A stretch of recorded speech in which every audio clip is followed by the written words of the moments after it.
webcam is working. That's crazy. Huh. Okay, this is going to be weird. Close. Hello. Let's see if I can get this to come over to me. It's closer. That's just weird. Okay, so this is try 2 for my live stream. Since the first one failed. Oh, that's better. Okay, I am live. Even though it's weird. And we'll see who comes. There's Dolly. Dolly, can you hear me? I'll have to start all over. Yes, okay, good. I was having all kinds of software trouble, and my webcam wasn't working, and now it's the only one that does work. So my webcam is working, which is kind of good. So, but my picture-in-picture wasn't working, the webcam wasn't working, and then there was sound before I started, and I muted myself, and then once I started, that was gone. So this is a start over. It's going to be a rough start. So to start over, hello, I'm Piano Tech Maggie, and after technical difficulties, we're trying again.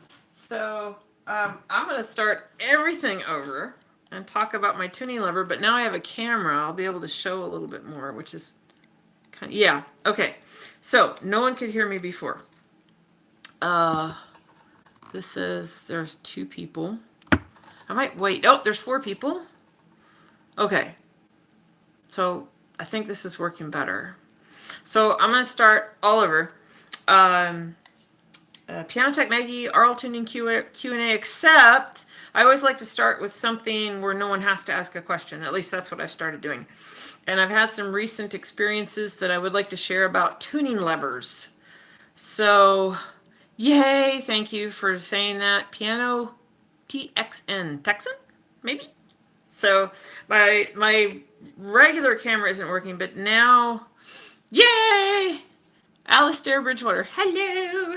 My webcam is working now. It wasn't working before. My regular camera's not working, but that's okay, because the sound is working. So, I'm going to show 4 tuning levers and explain why I'm showing them. The first one is an impact lever. I normally don't like impact levers, but the other day I was tuning, and I can't use them on all pianos because I have a shoulder issue, and I try to keep my arms down as much as possible, and I'll talk more about that in a minute. So I don't want to be holding this up on a piano where I'm having to hold my arm up. So it either has to be a spinet where I'm sitting and can hold it nearby, or it has to be a console or studio where I can stand up and tune it with my elbow close to my side. So I don't use it that often. When I do use it, I use it for pitch raises, and I bought it just because I had a student who used one and I needed to learn how to use it. So the other day, though, I was tuning a piano, and it had really, really tight pins, but also jumpy pins. Tight, jumpy. I was losing my mind. And I was trying to do a pitch raise, and I was doing it mostly left-handed because my right shoulder was like, no. And I can't, so my right arm I can't hold up because of my shoulder. My left arm I can't hold up because of a neck issue. So I try to keep them down. So I'm tuning, I'm standing up, and the only way I can get it to move is by really jerk motions. No smooth pull at all. Just jerk, jerk, jerk, jerk, jerk, jerk, jerk, jerk, jerk, jerk. And I'm jerking like crazy. And I'm like, you know what? I have an impact lever. What am I doing? Joy follow. Hi! Hello! That's Adam. Hello, Adam. And so I pulled out the impact lever because the piano was the right height to be comfortable. And what a difference. Oh my gosh. On this really tight pin, jumpy pin piano, this was the bomb. And not only did I do my pitch raise, I actually fine-tuned some of it with this, which I've never been able to do before. So all the practicing of the pitch raising with this paid off because I could actually use it. So this worked. But what I wanted to share for anyone who had a particular issue I have, or for anyone new to an impact lever, what I would do is I'd move it from pin to pin, and sometimes I'd kind of lose where this was. you know, spatially, and I'd put it on the pin, it'd be too far to the right, too far to the left, I'd have to take it off and put it back on. So what I did is I put 2 lines on here. See the 2 lines? They're the extreme ends. So I have it, and I turned it to the right, basically, and I put a line, and then I turned it to the left, and I put a line. So this part, turn, wait, there it is. Turn it to one extreme, put a line in line with the handle, turn it to the other extreme, put a line with a, what do you call those, metallic Sharpies. And now, when I move it from pin to pin, I can see where center is. And it's way easier to line it up. So that's my tip with impact levers. I want to make a video short of that, and I wanted to do it when this happened 2 weeks ago, but I've been too busy. So I will eventually, and I want to send it to Nate and see what he thinks. But anyway, so that's my tip with an impact lever. And then the other thing, so this past week, one of the reasons I don't like to tune with my arm up is my right shoulder can come out of the socket. I tune verticals really well left-handed, no problem, so that's great. But grands, I don't tune well left-handed. So this past, yesterday in particular, there was no way I was going to tune. So I had my C-lever, and this can go on the pin, and I can hold it right here in front of me. Boop, boop, camera, there, like this. And you can do it right or left-handed. Even though my right shoulder's the problem, I can use my right hand with this because my elbow's by my side. My arm is down, so I can use it. The ball end is mine. It's a pressure fitting. I put it on because I like it.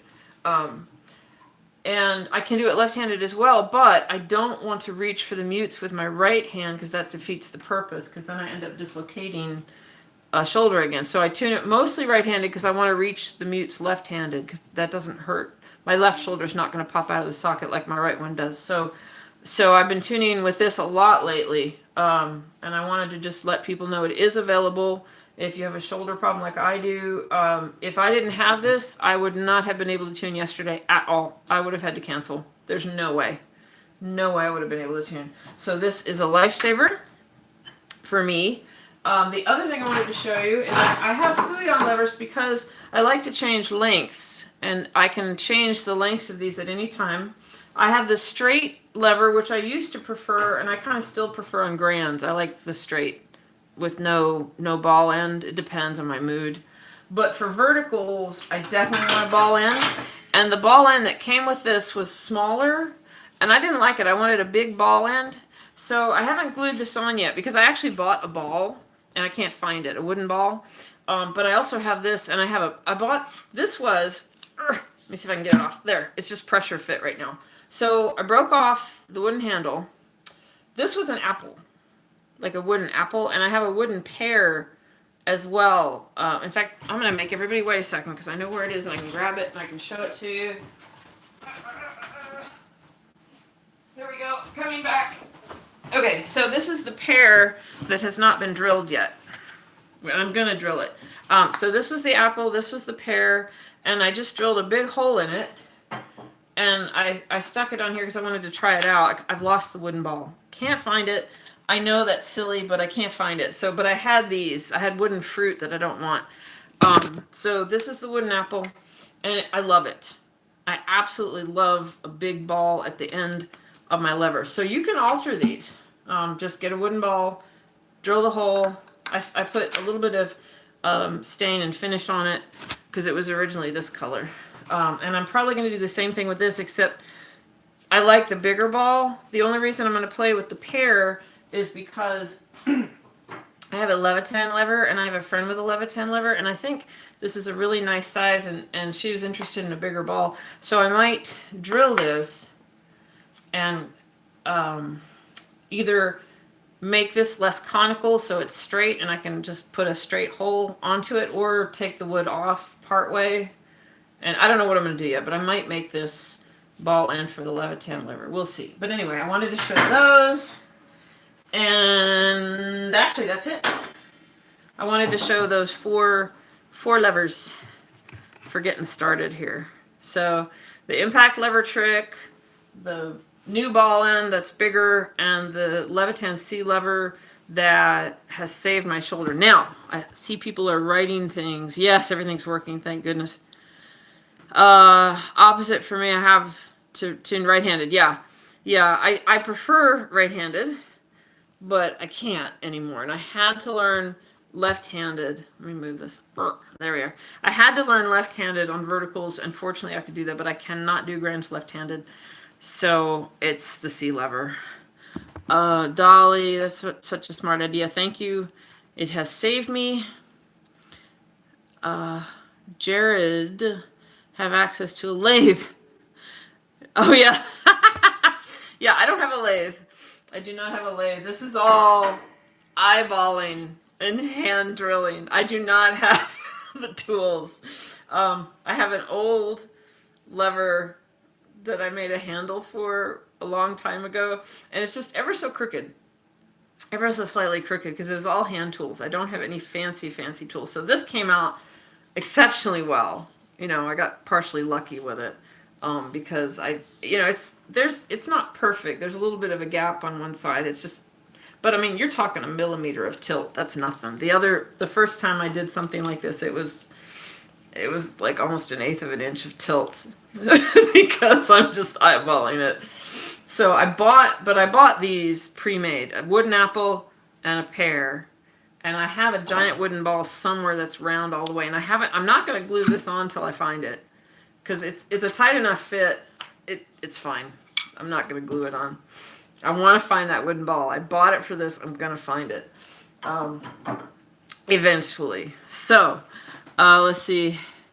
Brenda. Hi, Brenda. I often use my C-lever at the showroom where pianos are jammed up next to each other. I can't tune lefty. Yes.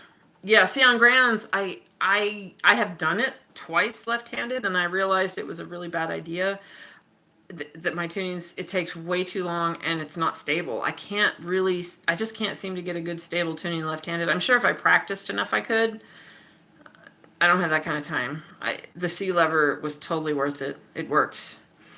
So, now that I've shared all about my levers, which I did want to share, does anyone have any questions about RL tuning, which has nothing to do with the tuning levers?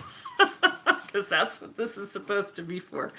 But I just have had so many experiences recently with my levers that I just wanted to share it, having fun, learning things, learned a lot about the impact lever, was surprised how well I did with it. But Nick Rayburn said, practice with pitch raises and you'll learn by doing that. And that's what I did. And then the one day I really wanted it.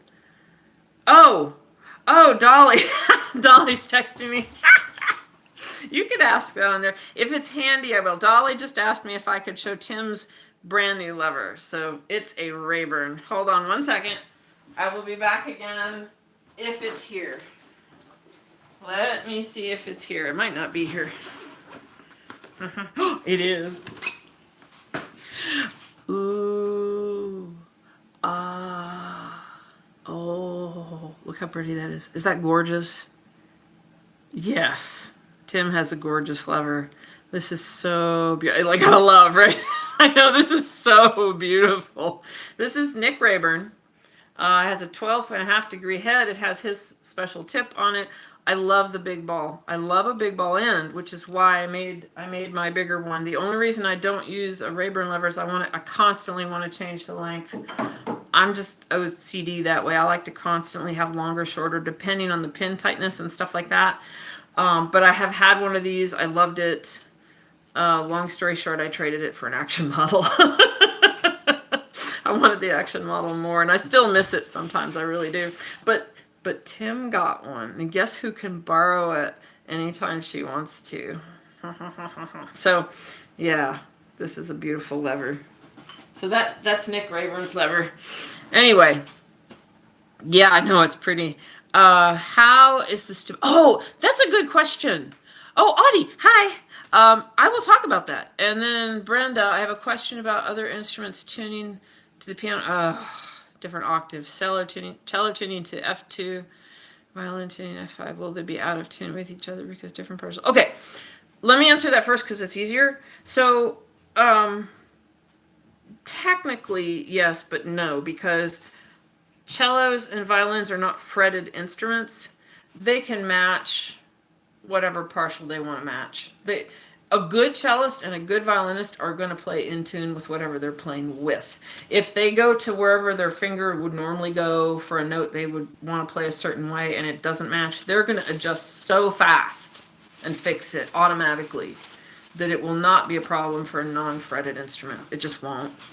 And for orchestras, the other instruments don't have the flexibility that the violin and cello have, but they have some flexibility. They're pretty good at it.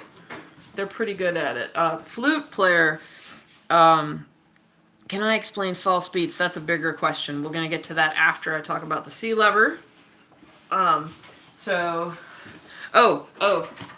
Tim just walked into the room. Guess they wanted me to show them this, Tim. So anyway, okay, so this is my C-lever. Let me show you how I tune with this, and then I'll talk about false beats, because I think everyone uses these a little differently. The reason I believe that, let me put it on here. Let me get a unison here. What note is this? Let me get F. Let me put it here. There we go. I'm going to put it on that one. That'll be better for the camera. Okay, let me see if I can. There we go. Hey, look at that. That's beautiful. Okay, so on this one. Yeah. Okay, so first I need to tell you why Levitan created this lever. He created it so you could tune without flexing the pin, because everyone always says don't flex the pin, don't flex the pin. I don't want to explain how that works, but it has to do with where your hand is in relation to where the tuning tip is. Any other lever, if you tune with it, and I've talked about this in other videos, if you push if you push this way, you're going to flex the pin that way, and if you pull, you're going to flex the pin this way. There's no way around it. There's no choice but to flex. So with this, your hand, with the angle of this, your hand relationship to where the tuning pit is, you can actually move it and not flex the pin. That was the goal. What he discovered is that if he didn't flex the pin, he couldn't get a stable tuning. And that's what I have discovered. And I know people who claim that they can. I've never seen it. I believe it's possible. I don't know enough about the physics of it to understand. I just know I have to flex the pin. So I don't use this with the original intention of it, and neither does Dan Levitan, the creator of it. And I checked with him about this ball end. He said two things. Well, number one, he felt that my hand was still in the right position, so if I didn't want to flex the pin, I'd still have that ability.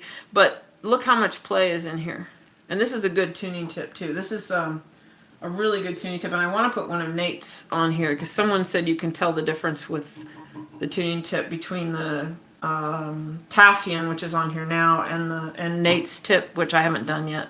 But I'll do that. But there's always a little bit of play. So where do you hold it? You know, you've got some room here. So I can go left and right, but where do I hold it up and down? If I don't want to flex the pin, I want to kind of be in the middle. But in my case, I do. So you can do a slow pull.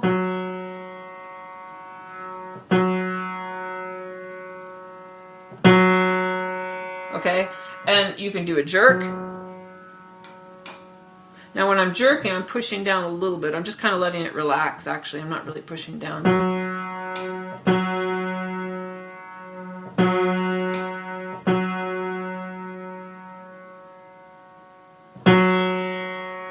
Now you could see that in the video.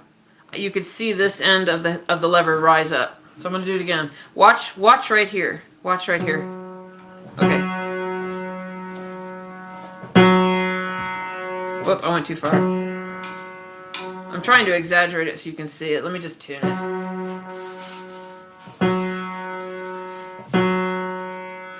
Okay, now watch here.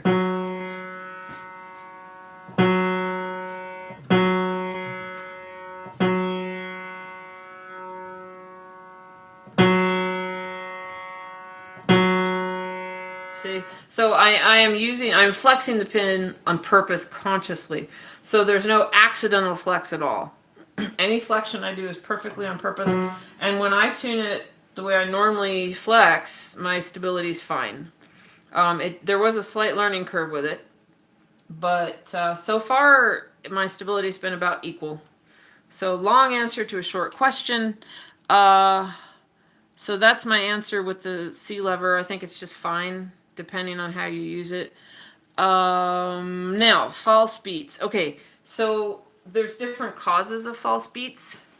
My head's not in the picture, sorry, but it's not going to be for a minute. Let me think. Gosh. So I'm sure I don't understand. Let me go ahead and put my face here. Hi. I'm sure there are a lot of reasons for false beats I don't understand, but I know that one cause of false beats can be variations in the actual wire itself, in the wire thickness. That can cause false beats because you can kind of get two pitches off of one string. I know that a loose bridge pin that can move will wiggle and cause false beats. Once again, two pitches to come out of a string, a single string. Wound strings, look at a wound string. You've got plain wire going through your A graph and at the hitch pin end, and then winding in the middle. So the string is different lengths at different points, especially on the thicker ones, because the thickness doesn't start right at the beginning. It starts and then it gets thicker. You've got a lot of false beats on bass strings. False beats can happen when two strings interact that have different harmonic series, inharmonicities. So if you have two strings with different inharmonicities, one harmonic series is going to go sharper faster and the other one's not. And so if you line up the lower partials, the upper ones won't line up. And if you line up the upper ones, the lower ones won't line up. So one of them is going to beat. Now the difference here is the other false beats I've mentioned can, not always, especially an uneven string, can produce a steady beat that never changes no matter how you tune the string. But when you have harmonic series that don't line up, then it definitely is going to change when you move the strings, and you can position it in a way where it's the least beaty possible. And then when if you have a third string there and you bring in the third string, you can actually, depending on its inharmonicity, you can actually cancel out some of the beats and hide them, which is really cool. I'm trying to think of any other causes of false beats. I'm sure there's more,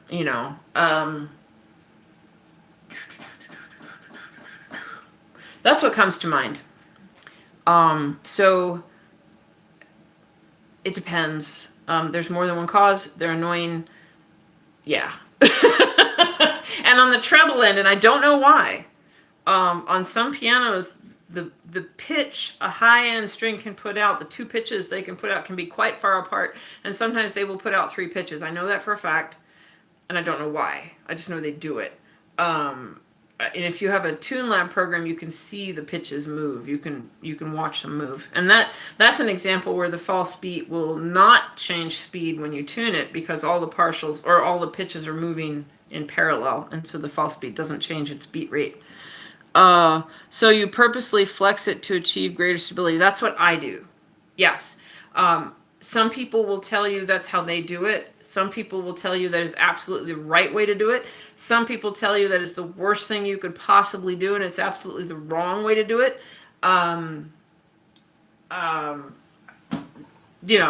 Do whatever works.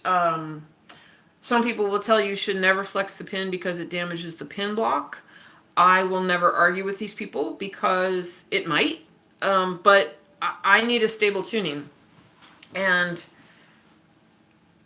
Dan Levitan and some other people I know who are very experienced can't do it either without flexing the pin. So, I want my tuning to last. I'm going to flex the pin a little bit. I'm not talking about flexing it to the point where you're bending it, but a little flexion, because what I want is slightly more tension in the non-speaking length than the speaking length. So if you just tune it, the only way you're going to get that tension to balance out is either hard blows, which will do it without flexing the pin, or flexing the pin. That's the only. There's only two ways that, in my mind, that one can do this. Now, does that mean I'm right about there only being two ways? No, but that's how I think about it. The reason I think there may be other ways that I don't understand is because I've watched people with impact levers not flex the pin, and they seem to get a stable tuning. I've also seen people with impact levers get it real close and flex it with the impact lever. So I don't know. This is just my experience. I am not an expert on this. I can only tell you about my 20 odd years of experience and what works for me. Let's see. Are the treble strings that... more frequencies the ones that are shared with an adjacent note. Oh! Alistair Bridgewater, are the treble strings that emit more frequencies the ones that are shared with an adjacent note? That's a really good question. No. I don't know why. I don't understand. But I know it can be any of the three. I do know that. It's weird. Okay, Tarot P. Sorry if I'm botching names. I'm so sorry. Okay, Tarot P. You just mentioned TuneLab. Yes. Is that the go-to ETD, or is there another device software for iPhone you were... Okay, for iPhone. Okay. All I can do is tell you the strengths and weaknesses of the ETDs. I don't have a go-to. They're all really, really good. And there's a new update for TuneLab, which I have not explored, but I suspect it's quite good. Let me tell you the advantages to some of them. I don't want to trash any of them. They're all really good. TuneLab, to me, the display is absolutely awesome because it's got the pitch display where it shows you it has a spike for each frequency. And so if there's more than one, you can see them. You can actually watch two spikes come together when you put a unison together. That is so useful for false beats, for overcoming false beats, because you can do it visually. And it's great for overcoming more than one pitch type of false beats in the treble. So it's really great for the treble, especially. Cybertuner seems to be, I don't know. I don't use them enough to know. Cybertuner just feels better for pitch raises to me. I think it gets it closer, but I could be wrong. Some people prefer the display of Cybertuner. I don't. I prefer the display of TuneLab, but TuneLab is not my go-to for other reasons I won't get into. I appreciate them all. Piano Scope. Piano Scope is excellent. It's one of the newer ones in the market. I think it compensates for inharmonicity and inharmonicity shifts better than most. But like I said, I haven't checked out the new TuneLab. So there's a new TuneLab that I think probably compensates for inharmonicity shifts better than the old TuneLab, which was my complaint. Then Cybertuner now has AI mode, which helps compensate for inharmonicity shifts. I don't know if it's... I don't know how good it is. I don't know how good TuneLab is with that. Pianoscope seems to be pretty good with compensating for inharmonicity shifts. The one thing I don't like about Pianoscope is you have to measure too many notes to get started. Piano Meter is, in my opinion... It has the worst visual of all of them. I'm sorry to say that. I'm sorry I said it. But it does. But it is my go-to if I want an app. Piano Meter is because it's the most RL tuner friendly to me. I can start tuning and just let it run. It measures as we go. And if I have a question, it can answer that question. I don't have to depend on it. I don't have to sit there and measure the piano for a half hour before I get started. So if you're an RL tuner and want to explore an ETD, Piano Meter is kind of nice. If you want an ETD to do all the work, one of the other three might be better. Although Piano Meter does an excellent job. It's just the display is a little jumpy, but you get used to it. So I don't know. They're all good. I've not used Verituner, but I've seen and heard very good things about it. Which way do you flex? Okay, I'll come back to that.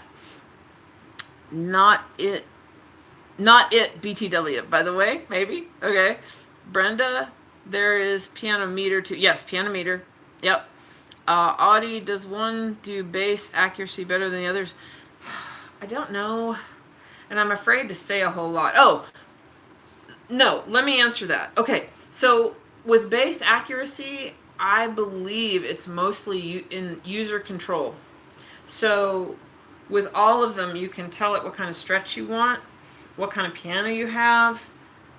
You can alter the programming, which I don't bother doing, because if I don't want the ETD, I mean, if I want to check my bass, I'm just going to do it orally. But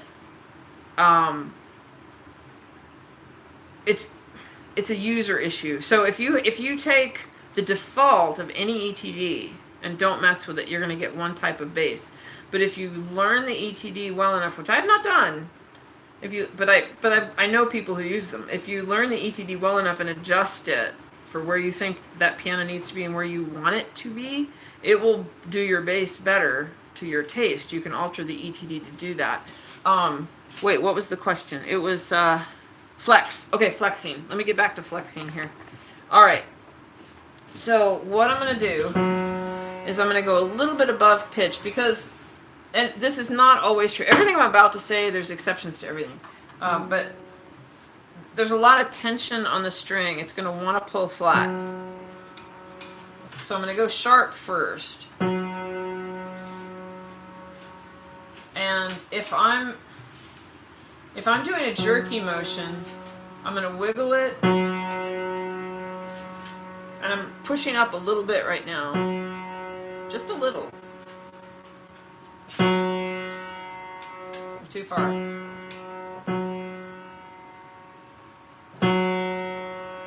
And my last little bit is smooth pull, flexing downward, or flexing toward the speaking length. There's different ways to do this. That's my default.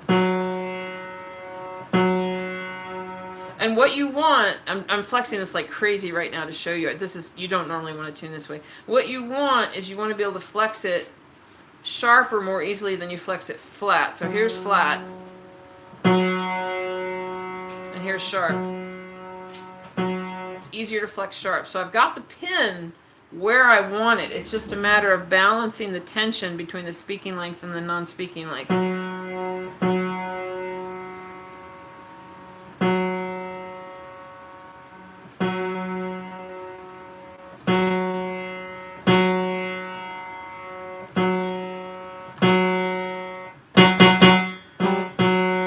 See?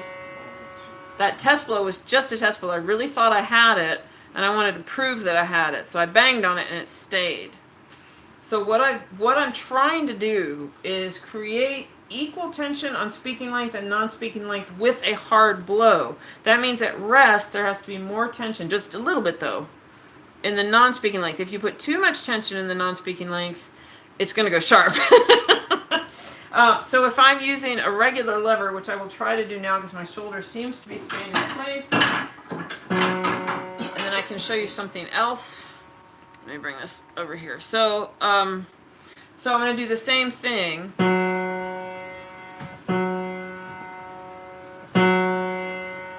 And I'm going to angle it. This is not the best angle.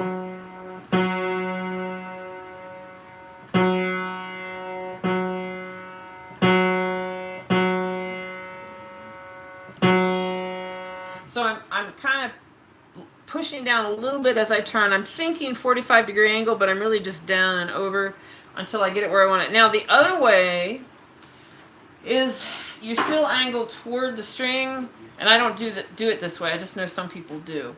And you go below the pitch. I don't think I can even do it, but I'm going to try. And you push down as you bring up. Then when you let go, the tension releases and it brings it up. Oh, shoot.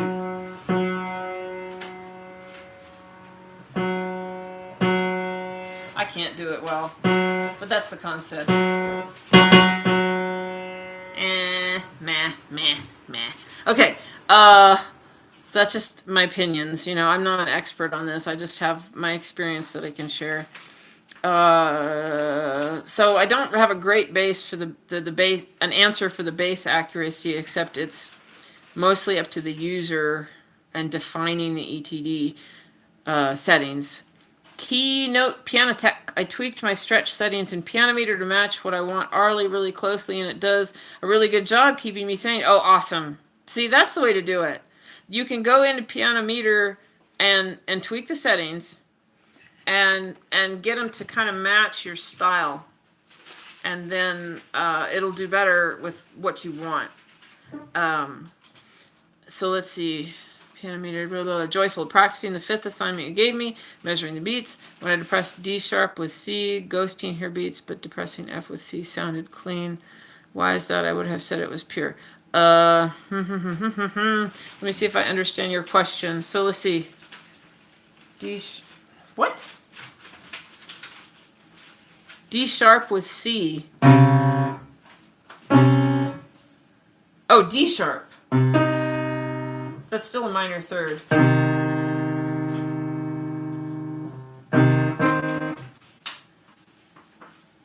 F with C. Well, F to C is a 5th. You might have to give me some numbers with your letters, Adam, because I'm not sure what you mean. I don't know what you mean by D sharp and C. Unless you're talking about measuring an octave, but I don't think we were doing that. Maybe we were. I don't think we were. Because you can do minor third major 6 to measure an octave. Re-ask the question with some numbers with the letters. Let's see. Novice Trader 3005. Just make correction. Okay. The AI in Cybertuner is not... Oh, yes. The AI robot is called the aural interval. Thank you. Thank you for saying that. I forgot to say that. AI stands for aural interval. And what Cybertuner does is you measure the notes around the break, and you can measure more if you want to, and it will tweak the tuning curve and spots in the tuning curve to get the partials to line up better. So it can do that. So that really helps, crossing the break and just getting a better tuning overall. But yes, aural interval, unless you talk to Carl Lieberman, because he still thinks it's AI. Artificial intelligence, but it's aural interval. Thank you. I appreciate that. Adam, there's a difference on which you depress for that assignment. You might have to call me or email me or text me after this because I don't know which one we're talking about. But my F to C is very out of tune right now. Oh, I have a unison out. Let me put that back. Better. My piano is rarely in tune because I'm constantly detuning it. So, Adam, since it's a specific assignment, I think ask me afterwards because I don't know what you mean.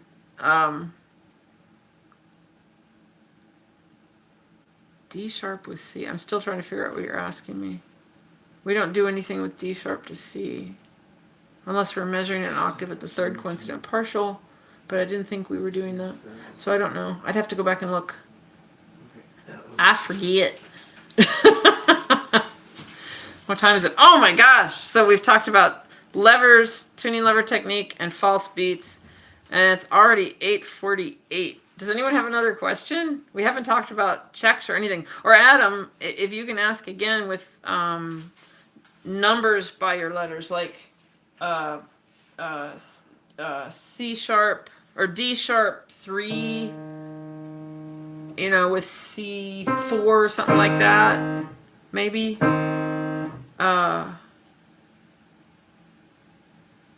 Ghosting. So if you're, just FYI, if you're ghosting a fast beating interval, you're going to hear beats. If you're ghosting a 5th or a 4th, if it's tuned well, you're not going to hear that much because those are quiet intervals. They should be quiet intervals. If you ghost a 4th or a 5th and you're hearing more than 3 beats a second, something's really wrong, So there's that. Any questions? Because we have more time. There are 12 people here. I'm so excited. There were 16 at one point. I hit a record. Yay! Although we've talked about fewer subjects in this one, but that's okay. This is kind of cool. We usually cover too many subjects. Oh. No questions. No questions. Ah, wait. Somebody wrote, Alistair Bridgewater. I think that most of my questions at this point are around treatment options for false beating at the bridge pins. Oh, I can give a little bit of advice on that. And then Keynote Piano Tech, do you have any tips for high treble unisons? Maybe. Working with a student who is struggling. Oh. Oh my God. That's so hard. Okay, let me do the easy question first. I'm gonna spin it. Oh my God, that's even worse. No, I cannot. No, I cannot work under these conditions. Let's see. Okay, so I have a friend, and I've done this and with about 50% success. So yeah, yeah. Huh. Okay, so with bridge pins, sometimes they claim, my friend who taught me this claims it works 100% of the time for him, and I'm glad it does, but for me it only works about 50% of the time. And then it's actually in 3 parts. 1/3 of the time it doesn't work, 1/3 of the time it does work, and 1/3 of the time it works about halfway. It subdues it, but it doesn't stop it. So he doesn't take the string off, but I don't like the super glue wicking under the string. So I lower the tension, take the string off, just move it away from the bridge pins, and you put a dot of super glue, thin super glue, in any cracks around a bridge pin or gaps around a bridge pin. You let it get good and hard and solid so that the bridge pin doesn't wiggle anymore. Then you put the string back, pull it tight. Hopefully that will stop the false beat. That's all I got. That's all I got. Let's see, spin it. I'll come back to that. Do you have a wait list at Butler if I wanted you to? Aw, thank you. Kind of. Yeah, publicly, I'm not taking students right now. But if you email me, we can talk. I have 3 students right now that are kind of advanced, and they're going to be moving on. So I'll type my email. This is my personal email, Maggie@Tim. Oh, thank you, Dolly. And Maggie.net. That's my personal email. Email me, we can talk.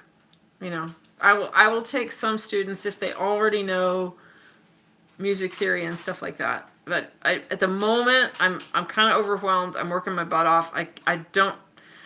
I'm barely keeping up with my students right now. I will start having more time starting this month, but particularly after the holidays, mid-January, then I can probably take some new students. But right now, oh my God, it would have to be someone who already has a little bit of a foundation. So if you do have a foundation, email me. Even if you don't, email me, because we can talk about January. Works 100% of the time, about half the time. Yeah, Alistair. Yeah, works 100% of the time, about half the time. There you go. It's all I got. I don't know. I've done the test where you put the screwdriver on the bridge pin, and if the beats stop, it's supposed to be the bridge pin. And no matter what I do, those beats will not go away. And I can't sit there and hold a screwdriver on the bridge pin every day, while people are playing. So I don't know. Brenda, I often use a guitar pick for each string, and I listen after the hammer strike. Can you expand on that, Brenda? I often use a guitar pick. So you're chip tuning, but you listen. Oh, okay, so you chip tune it and then play the hammer. I think that's what Brenda is saying. So she'll tune it with a guitar pick to really get, because, people always assume that hitting harder means you're going to hear the beats better, and that's not true. When you're a new tuner, yeah, it seems that way. But as you get more advanced and better at the hearing, try playing quietly. You'll be shocked at what you hear. So if you're picking it with a guitar pick, you're not going to get the same inharmonicity as with a hammer, which is interesting. But you might hear it better, and then check it like Brenda said with the hammer and see how it sounds. I think that's a valid thing to experiment with. I would try that. Awesome, thank you. You're welcome. Sentient 7. Okay. Tarot P. I am working with Kate currently, as she has been very patient with me. Yay. Patience is key. The hardest thing is not for Kate, who's my cohort teacher, and me. The hardest thing is not for us to be patient. We can easily be patient, no problem. The hard part is for people to be patient with themselves. That is the hardest thing.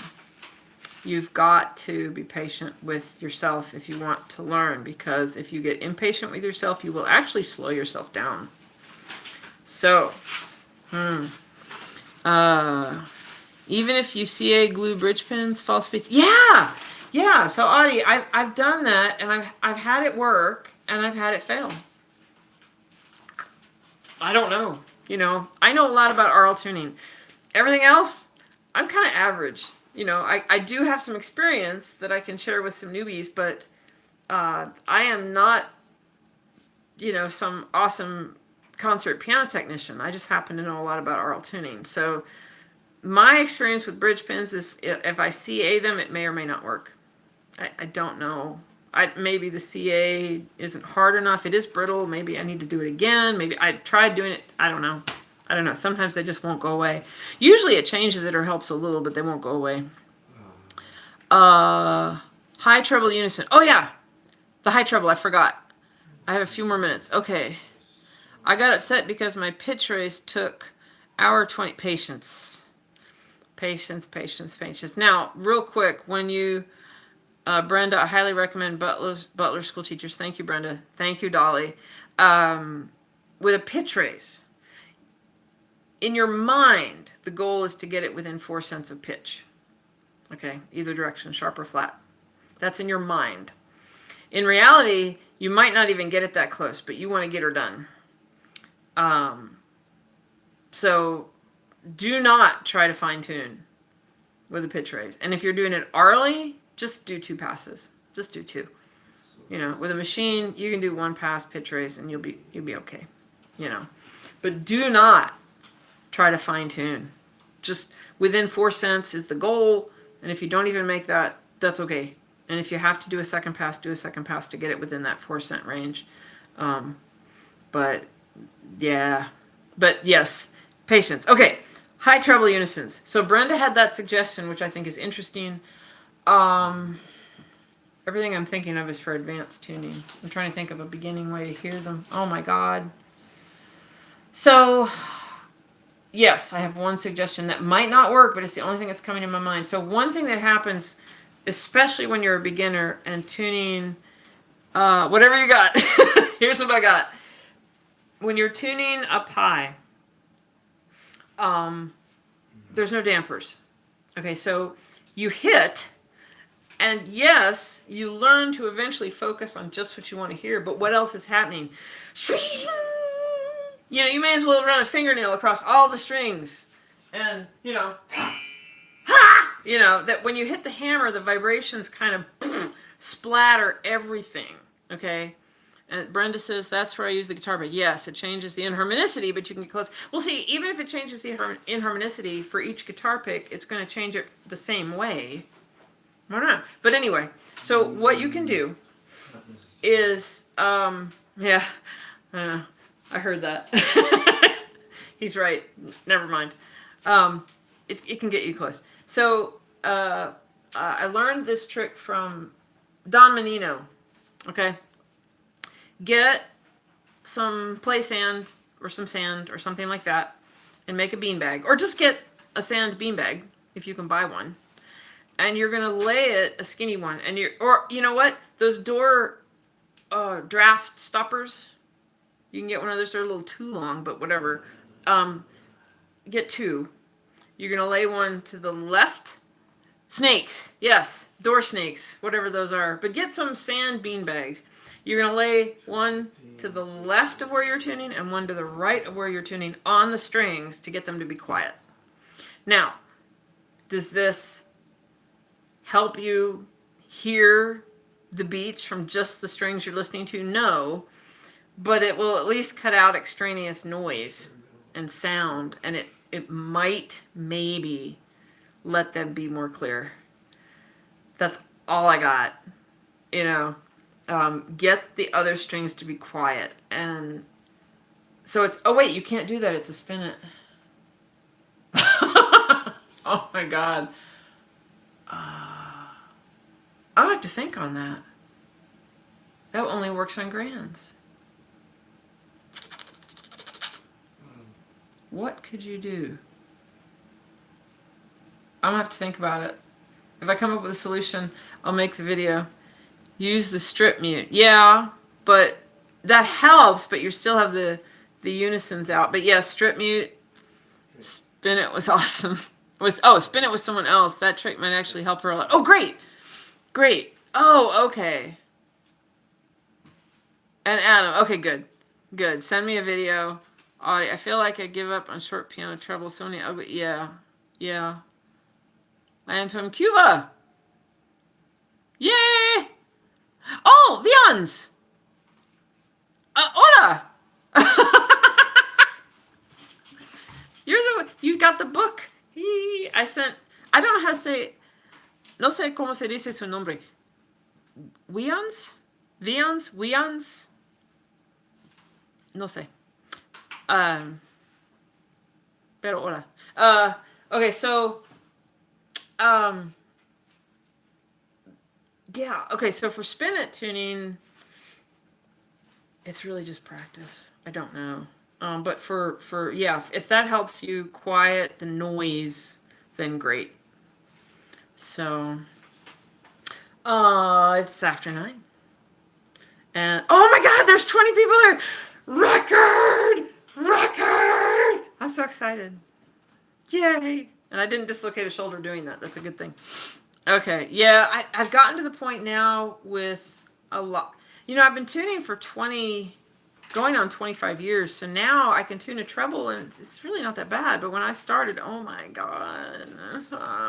So I empathize, but I don't have any great advice except practice and practice and practice and practice and patience. I'm so sorry. I got nothing. I'm spinning trebles. They're so horrible. Yeah. TuneLab. That's horrible. The one thing with TuneLab is you can see the pitches in the treble and you can line them up visually. It's horrible for me to say that. You can learn that way. But that's a lot of money to put out if you're not going to use it regularly. I wouldn't do it if you know. Nancy, I do pluck treble strings to determine which is sharp or flat within the unison. I do that. I will do that because I'll hear it and I'll want to know that it's a shorter string. A smaller movement makes a big difference. I want to know which way I need to go right off the bat. I'll pluck them and I'll hear it. Oh, I need to go that way. Thank you for saying that, Nancy. It's a really good suggestion. Audie, don't you have to pick one? How do you line them up on TuneLab? Okay, so if you have yes, you have to pick one. People who have gotten rid of one of the false beats, there's ways to do that. They use this 22. Oh my God, 22 people. So if you put a screwdriver, I'm just going to keep talking for a minute. If you put a screwdriver on the string, sometimes, I know it's counterintuitive, you don't want to touch the string, but if you put a screwdriver at the top of the string, right at the bridge, sometimes you can get the false beats to go away, and then you can see which peak on TuneLab stays, and you can tune that one. My theory is a little different, and that theory is good. It's fine. But if you have two strings you're tuning in unison and you're lining them up, which one do you tune? I think Audie's asking which one do you tune to. I always go sharp. So I'll tune the lower one of the peaks because on most pianos that have that problem, I'm either doing a pitch raise or they're sensitive to changes in humidity or whatever. The chances of it going flat is greater than it going sharp, so I just tune to the bottom one, and that way I'm on the sharp side. That's not necessarily a good reason, but that's what I would do. But the correct way would be to determine which one is the actual pitch of the string. But I figure if they're both sounding, doesn't matter. I don't think it matters. You know, if I have 3, I tune to the middle one. That makes it easier. How do you know? Yeah, that's how I do it, Audie. if I were to do it. I haven't used TuneLab in years, but I did use TuneLab for many, many years early on. Let's see, I learned to isolate the beat for each string by checking against octave major third below, but picking out partials like that is still a bit, yes. Yeah. Yeah, you can do that. Or 2 octaves in major third, yeah. And then the trick is to play, let me get this right, I think an inverted harmonic series below it, because then it's the partial of every note you're playing, and you can hear better. Like, you know, if you play an octave, you know, you can get it close, right? So if you play a 12th, you can get it close. If you play all the notes below it that have that as a partial and just play them with that note, you get a greater sense of where it should be. So you can do inverted harmonic series below it. You can do compare an octave or 3 octaves and a 12th. So if you have an octave is wide, a 12th is either pure or narrow. Okay, so if with that in mind, if your tuning is pretty good and you're doing some fine tuning, this is not for gross tuning, this is fine tuning. If your octave is more noisy than the 12th, that means the note may be sharp, and vice versa. If the 12th is more noisy because it's already a narrow interval to begin with, and the octave is clean because the octave is wide, then the note's possibly flat. So you can go sharp and flat that way, but I was just talking unisons before. So there's those things. And then, gotta run. Thank you, Maggie. Brenda, bye! I need to get going. One more real quick thing. You can do the same trick with a triple octave and a single octave, because a triple octave technically is narrow. Because by the time you get up 3 octaves, the partial series is so sharp that you can't line it up without making the octaves too wide. You have to let the triple octave be just ever so slightly narrow. All right, I'm heading out. Thank you all so much for coming. And it was fun for me, even though I couldn't hear you. I got to read all your things. I hope it was helpful to some people. So my next one's going to be, next one's not going to be on the last Thursday, because the next last Thursday is Thanksgiving. So I'll make a video about that. So y'all, take care. Happy tuning. Thank you so much for coming.